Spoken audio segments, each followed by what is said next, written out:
Welcome to a journey into the darkest corners of the human psyche. Today we explore 10 chilling cases of child and teenage serial killers between 1990 and 2024.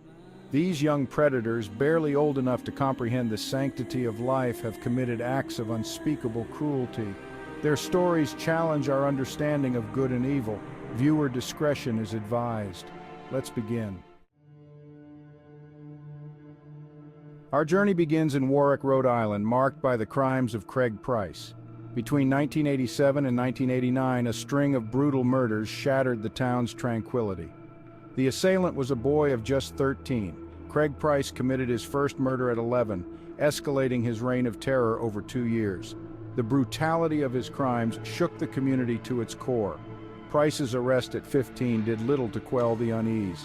His lack of remorse and cold detachment were chilling. Even in prison, Price's capacity for violence remained undimmed. The shadow of Warwick lingers, a reminder of the potential for evil in unexpected places. Join me as we delve deeper into the abyss. We journey to Bihar, India, where 8-year-old Amarjit Sada became synonymous with terror. His victims, infants all, were snatched away in the dead of night. Sada's reign of terror began with his own family. His 6-month-old sister became his first victim. Another child, a cousin, vanished next. The villagers' suspicions fell upon Amarjit Sada. Sada confessed to the murders with chilling matter-of-factness.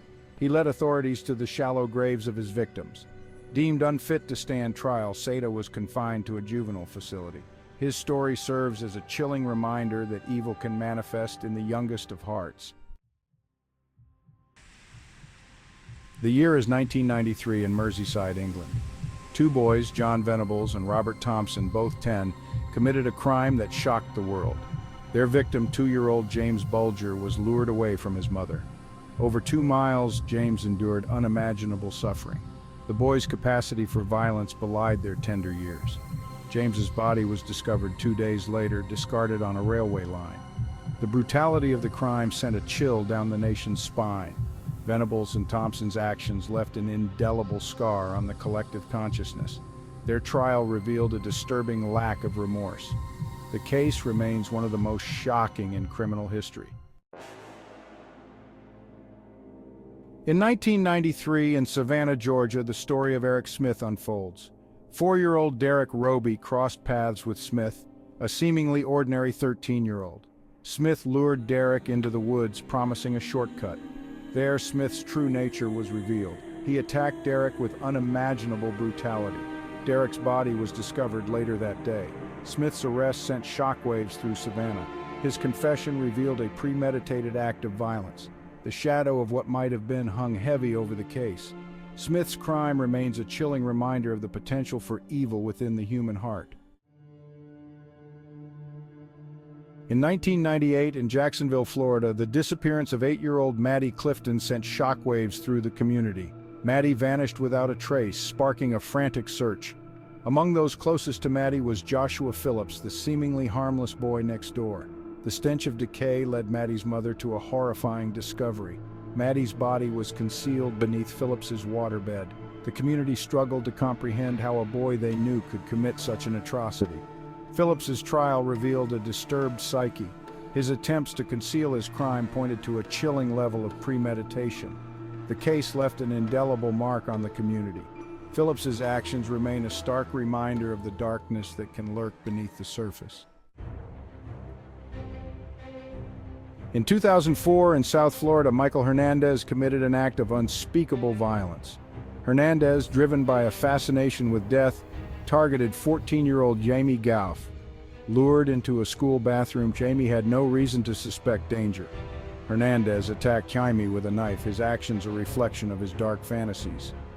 I was planning to murder him. Do you know why you were going to do this? No, I don't. I was going to get him into the stall, the last stall, because it's the biggest, so I'd have more room. Now, this is in a restroom? This is the restroom. I got him into the stall by saying, look, I have something to show you. So I got him into the stall, and I told him to turn around because I wanted it to be a surprise. Before that, I put on the gloves. He saw me put on the gloves. Did he go into the stall first? Yes. Did you follow him? Yes, I did. Did you close the stall door? Yes, I did. Now, what transpired next? Okay. I was talking to him and I told him, all right, now I have to put my hand over your mouth. Okay. And so I did, and I lifted his neck up. Jaime fought for his life, but Hernandez's attack was relentless. The aftermath of the murder sent shockwaves through the community. Hernandez was apprehended soon after, his demeanor eerily calm. His confession revealed a chilling detachment. The case highlighted the disturbing potential of the human mind. Hernandez's actions remain a chilling reminder of the darkness that can reside within.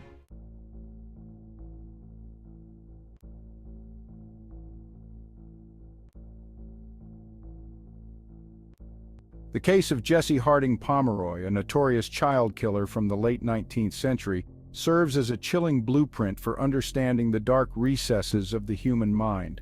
Pomeroy terrorized Boston in the 1870s, his victims subjected to unimaginable cruelty and suffering. His heinous acts shocked the community and left a lasting scar on the city. His reign of terror left an indelible mark on the annals of crime, forever changing the way society views juvenile delinquency and criminal behavior. In the 21st century, Pomeroy's legacy has inspired a new generation of young predators who are eerily reminiscent of his brutal methods. Across the globe, a disturbing pattern has emerged, with young offenders mimicking Pomeroy's horrific deeds. These young offenders are drawing inspiration from Pomeroy's horrific deeds, finding a twisted sense of purpose in his dark legacy. These copycat killers target victims similar to Pomeroy's, often choosing the most vulnerable members of society. The methods may have evolved with time and technology, but the motivations behind these crimes remain disturbingly the same. The case of the Pomeroy copycats serves as a chilling reminder of the power of suggestion and the influence of past atrocities on the present. The darkness of the past can cast a long shadow, corrupting young minds and perpetuating a cycle of violence that spans generations. In 2014, in Clonmel, Ireland, Will Cornick committed an act of calculated violence. Cornick harbored a deep-seated resentment towards authority. His target, Anne Maguire, became the focus of his rage. Cornick meticulously planned his attack. On that fateful day, he approached Anne Maguire and plunged a knife into her back. The classroom descended into chaos. Cornick made no attempt to flee, his demeanor eerily calm. The community struggled to comprehend how a teenager could commit such a heinous act. Cornick's trial revealed a disturbed psyche. His actions were driven by a sense of grandiosity and a lack of remorse. The story of Jennifer and June Gibbons, twins so intertwined they existed in a world of their own, serves as a chilling reminder of the complexities of the human psyche. Their bond was so unique that it baffled everyone around them. Me and my sister spoke. We knew what we were saying. My mother had to guess what we were saying. And they kept saying, "What are you saying? What are you saying?" And we just say, "Oh, you can't hear us now, you can't hear us never." And we couldn't be bothered to repeat ourselves, we didn't speak. And left it. And to do a habit of not speaking. Growing up in Wales, the Gibbons twins faced isolation and prejudice. Their peers often misunderstood them, leading to a childhood marked by loneliness and exclusion. They developed a secret language, a world of shared thoughts and dreams. This private communication became their refuge, a sanctuary from the outside world that didn't understand them. As they matured, their bond took a darker turn. The intensity of their relationship began to manifest in troubling ways, reflecting their inner turmoil. Their frustration manifested in acts of vandalism and arson. These destructive behaviors were cries for help, expressions of their deep-seated anguish and confusion. They were confined to Broadmoor, a high-security psychiatric hospital.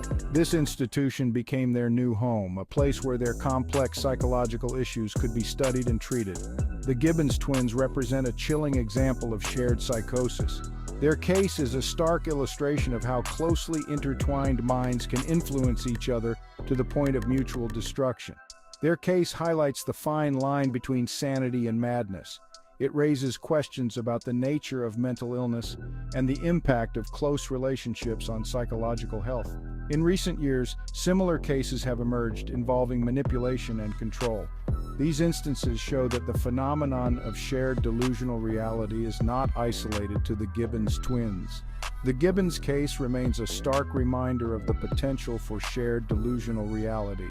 It serves as a cautionary tale about the power of the human mind and the dangers of psychological isolation.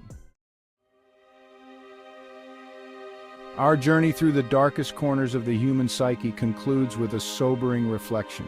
We have delved deep into the shadows, uncovering the unsettling truths that lie beneath the surface of human behavior. From Warwick to London, we have witnessed the devastating consequences of unchecked aggression. The streets tell stories of pain and loss, where the echoes of violence reverberate through communities.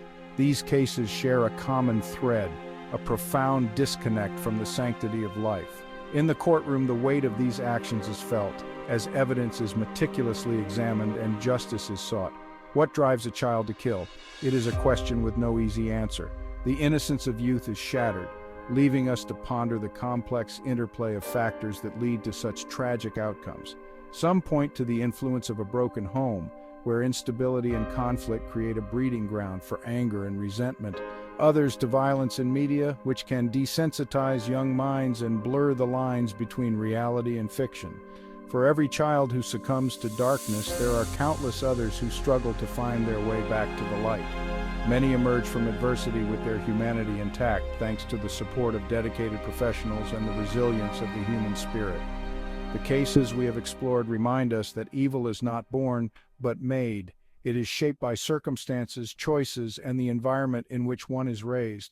It is a choice to embrace the darkness, a choice that can be influenced by countless factors, both seen and unseen.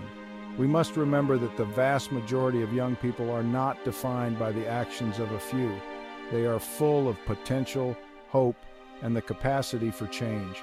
They deserve our compassion and commitment to creating a better world. By fostering environments of love, understanding, and support, we can help guide them away from the darkness and towards a brighter future. These cases remind us of the darkness that can reside even in the youngest among us. Yet, even in the face of such darkness, we must cling to hope. Hope for a future where these tragedies are not repeated. Thank you for watching. If you found this video informative, please like, share, and subscribe for more content. Stay safe and vigilant.